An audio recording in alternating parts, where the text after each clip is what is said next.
شاید به بهشت رفته است. اکنون تیار شو، این رو بنوش، من و تو کار داریم.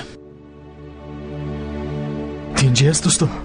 درگن و سمی در خارج کشور با هم وا میخورند. خبر رسید، ما تلفن سمی را گوش میکنیم. من بعد هر چیزی که سمی طریق تلفنش میگوید گوش میکنیم. عالی.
از سوال دادن میترسم.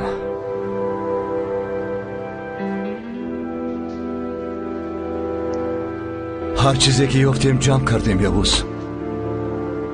او پورا شد قماندان. هر قدر او را گفتیم که نرو، ما را گوش نکرد. ما ماشین را تعقیب کردیم. در داخل آن موادی ترکنده بود است. برای آنکه ما آسیب نبینیم وی ماشین را به جری سرازیر کرد. باوری دارید که او مرده است؟ در ماشین بود. باوری داریم. وی خودش را از برای ما قربان کرد. ما هر پاره را که پیدا کردیم گرفته آمدیم. تشخیص دهیم که این را اکنون دقیق می سوزد.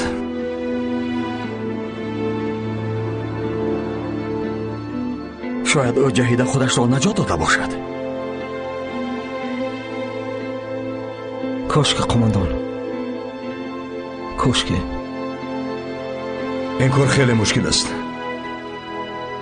ولی ما باید خودمان را داریم. تشخیص سودی این را معلوم میکند. باوریم نمی آید.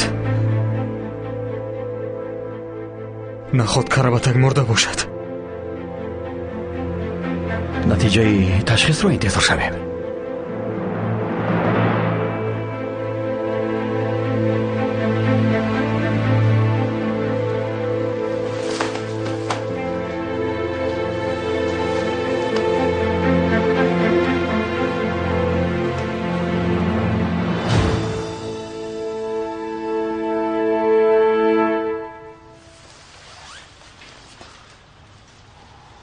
میرویم بچه ها.